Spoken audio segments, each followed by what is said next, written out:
This is the New India strong voice that speaks up for its citizens, even to the United States of America, and that's specifically with regard to students. I want you to listen in to what the External Affairs Minister has said on the visa issue. Broad avenues for further collaboration. I think there's a lot of enthusiasm I saw on the American side for that. He's walked you down some of my other meetings.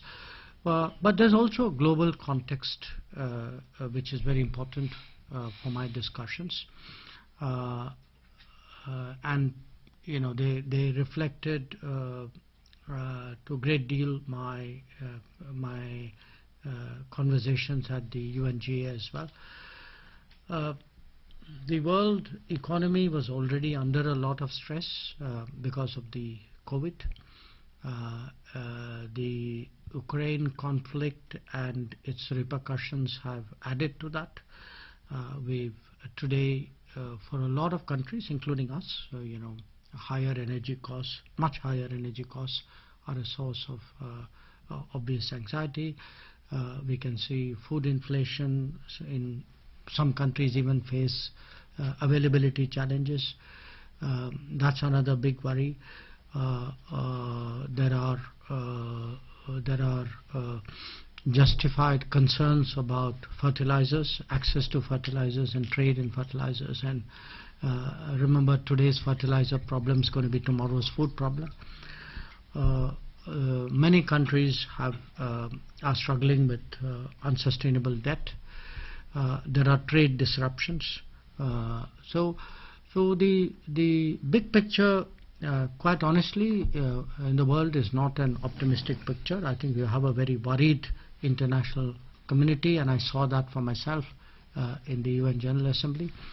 So that too, where you know was a sort of a broader context in which we had discussions. Because today, if you look at the India-US relationship, it's not a narrow relationship only devoted to each other's gains. I think our relationship today impacts the rest of the world, definitely does the Indo-Pacific. There are a lot of countries who look to us individually or bilaterally for some part of the betterment which they hope for, and the solutions which the world is searching for in many respects. So that's the sort of broad sense which I want to give you. A bilateral, a very solid, positive, productive bilateral conversation, but framed in the context of larger global challenges, where there's a high degree of convergence on how we look at those challenges. We may articulate it a little bit differently. You know, it's natural, our positions will not be identical, our priorities may sometimes be a little bit different. But again, the good part of the relationship is today that we understand that we have to make space for each other, and that we can work with each other even if we do not entirely agree on every aspect of every issue. So it was a very, I would say, a very comfortable visit in that sense. I think we had some very good conversations, but I'd be happy to respond to any questions or comments or clarifications you may have. Just to mention, EAM is leaving this evening.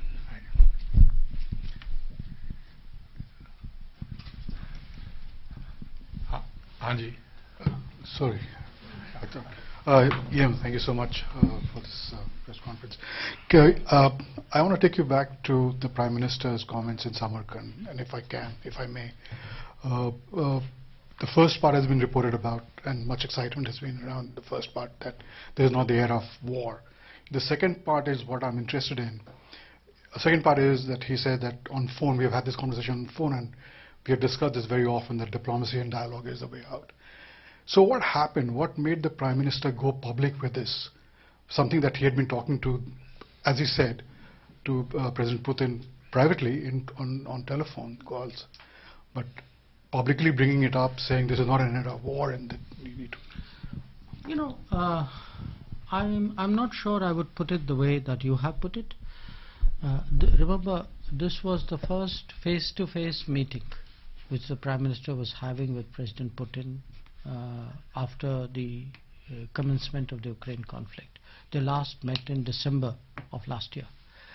So, it was very natural when they have a face-to-face meeting that, you begin the meeting, the press is there, you make the press remarks, and if you look at the video of that particular occasion, that's exactly what happened. Now, it's not as if we have not said that before, that we have been expressing our concern about the conflict, about the need, about the urgency for early cessation of hostilities, about the need for dialogue and diplomacy. So there has been a steady refrain. So I think, to my mind, it was entirely natural that if the Prime Minister of India and the President of Russia were meeting at this juncture, that these subjects would be addressed, and I think that's what the Prime Minister did. Saurabh Shukla. Thank you, Ambassador. Mr. Minister, you've had a good visit at the UN and now here bilaterally in Washington, D.C. You spoke about the global context, and in this context, I'm sure you had a discussion with the U.S. counterparts on China. You've served there, and I recall that Prime Minister Narendra Modi made a lot of efforts to bend the relationship with China. You did it. I was part of the delegation when you had gone to Beijing just before COVID. Where do you see the US and India's interest converging when it comes to China? How do you handle a belligerent China, I would say, in Indo-Pacific? Because certainly the relationship between India and China, China and the US is not in a great term. How do you handle China bullying its neighbors in this Indo-Pacific and in the global context?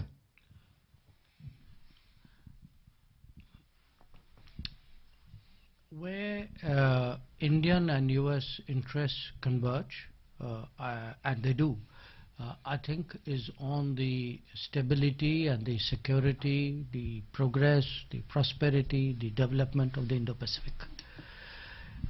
Because you have seen, even in the case of Ukraine, a war fought a great distance away has the potential, has the capability of actually creating turbulence across the world in terms of implications for the daily lives of people. So you have to understand today this is a very globalized, extremely interlocked, a very interdependent world. And it is therefore, we all, to say that we have skin in the game is an understatement. I think we have vital stakes today in ensuring that the larger region is stable, that it is secure, that there is cooperation, that the focus is on the right things.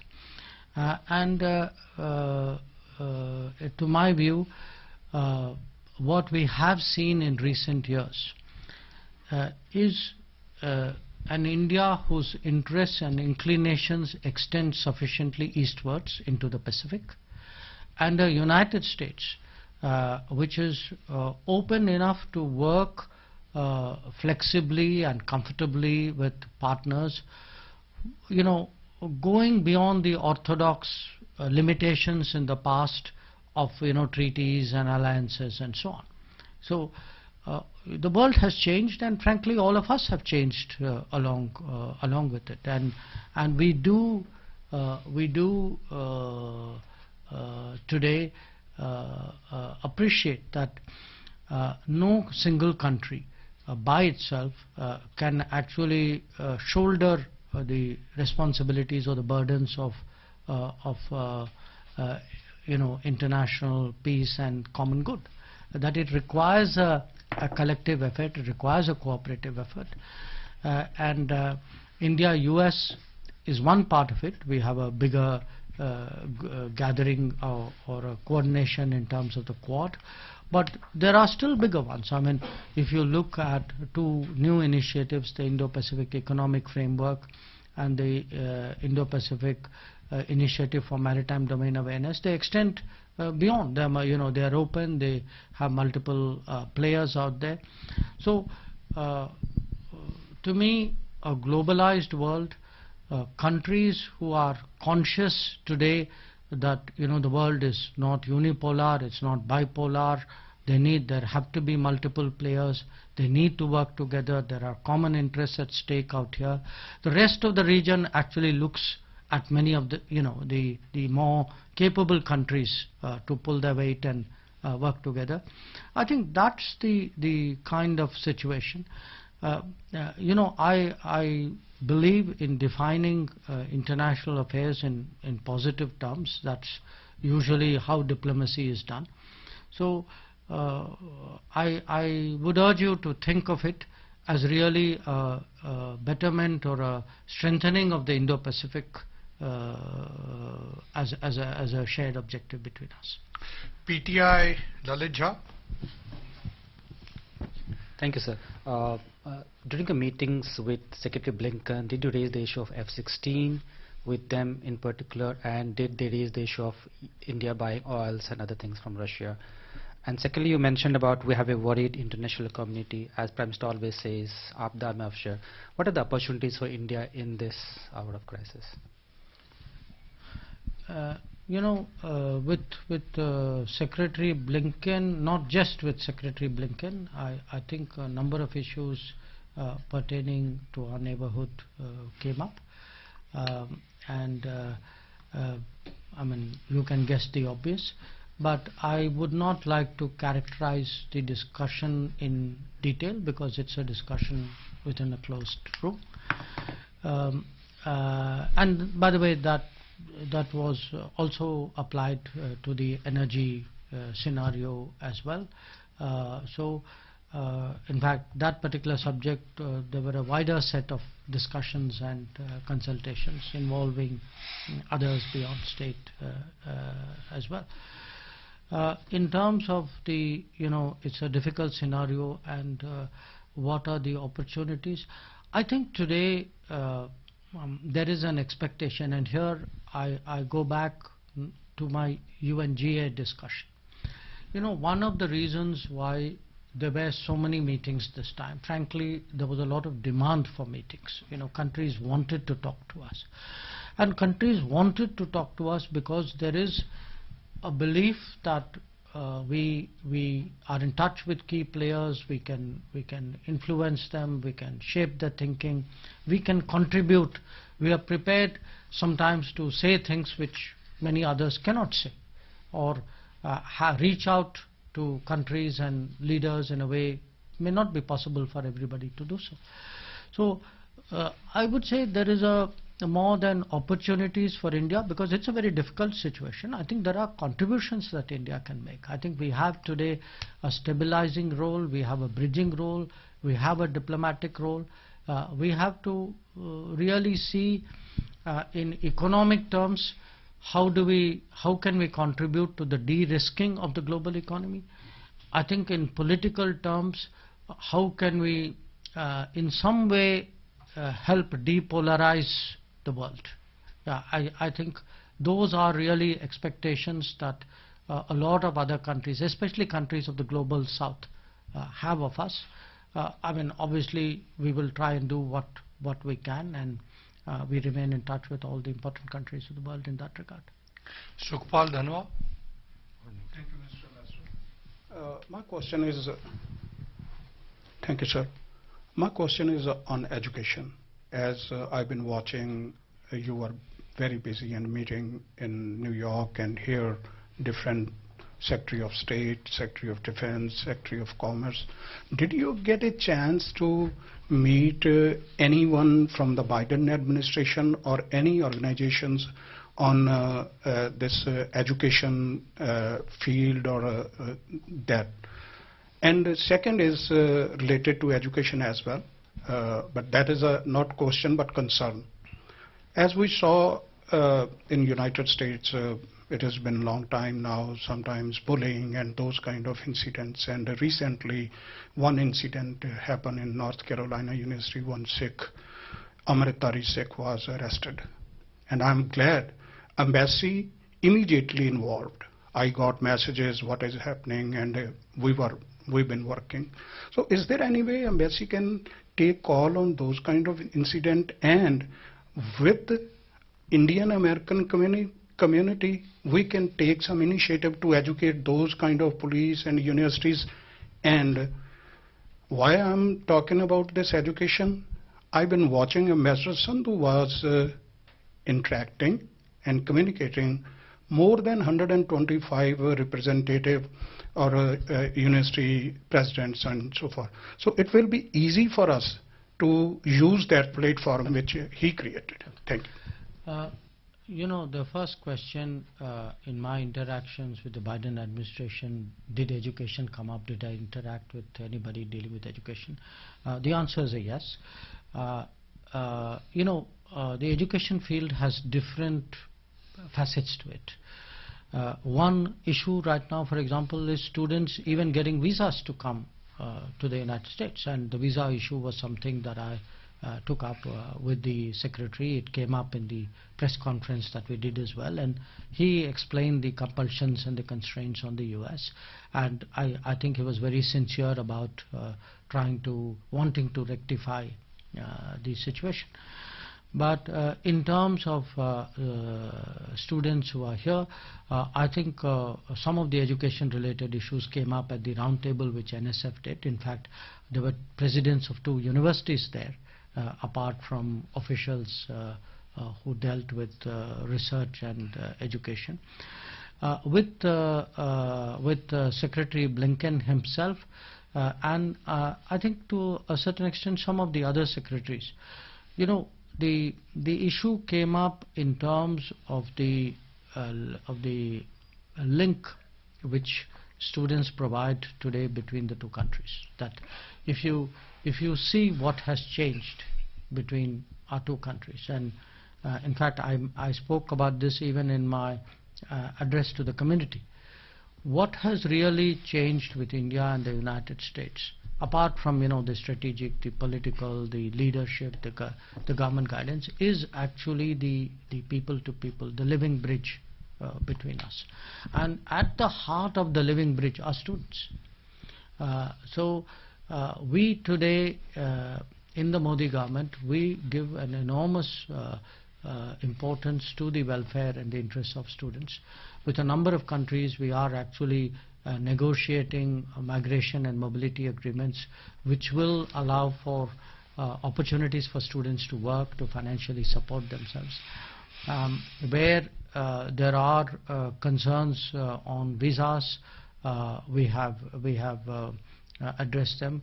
We actually have within our website a sub-website which is actually dedicated to students.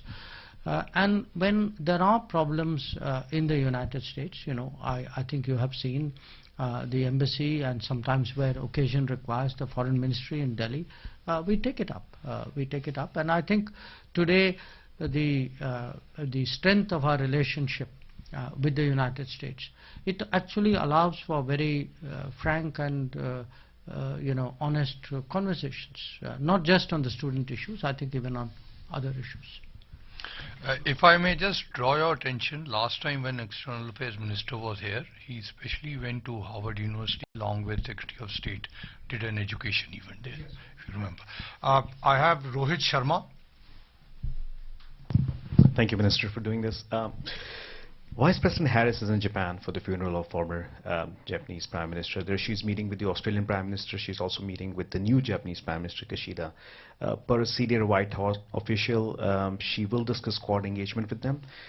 Given that Indian Prime Minister Modi is also in Japan, any reason why Prime Minister Modi did not get to or did not meet with Vice President Harris, given that India is such an important part of Quad? And the second question I have is essentially on the visas. Did the issue of green card backlog at all feature in your discussions with Secretary Blinken? Thank you.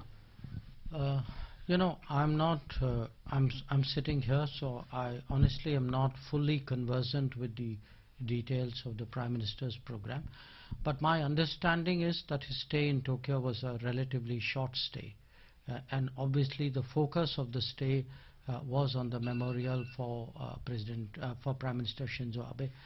So I saw, you know, I'm also tracking it like you are.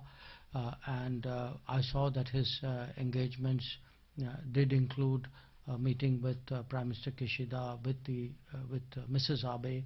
So I think that was much more the focus of what he was doing. I'm not sure whether he's still there. It's conceivable, I think, that he would have departed because it's, I think, a relatively short stay. But as I said, I don't have the details sitting here. The green card background. You know, give a look at the moment. The primary concern that I carried was really the problems which Indians are facing in getting visa appointments of different kinds, and the fact that in many cases the waiting period is as much as a year. That was the focus really of the consular side of my discussions. Seema Sirohi. Mr. Minister, you had wide-ranging discussions. I'm wondering if how are the Americans helping us to diversify in terms of arms purchases away from Russia? Are they coming up with any concrete proposals? You know, I don't think it's a question of Americans helping us to diversify away from somebody else. I mean, we have different relationships with different countries. We think each one of those relationships has its own merit, its own logic, its own value. So the implicit or not so implicit assumption in your question that there is a zero-sum game between them and one moves us away from the other, I don't think is a logic that I would subscribe to. It's always been our effort to actually look at the global opportunities and make the best decision that we can for our security and for our defense procurements. Now, there were times when less options were open to us. Today, you know, in part because Indian diplomacy has striven so hard over many years, we actually are one of those few countries which have a very, very wide range of defense options before us. So we will continue to you know, make the best of the multiple options that are open and take judgment calls based on what works best for us. In terms of, you know, inventory that is built up over period, you know, it's natural in any case. You know, if you have equipment from a country or a company, you would go to that country and company for the maintenance, upkeep or upgradation of that equipment. So I think in some cases these are, if not false debates, I think these are very exaggerated and very simplistic notions.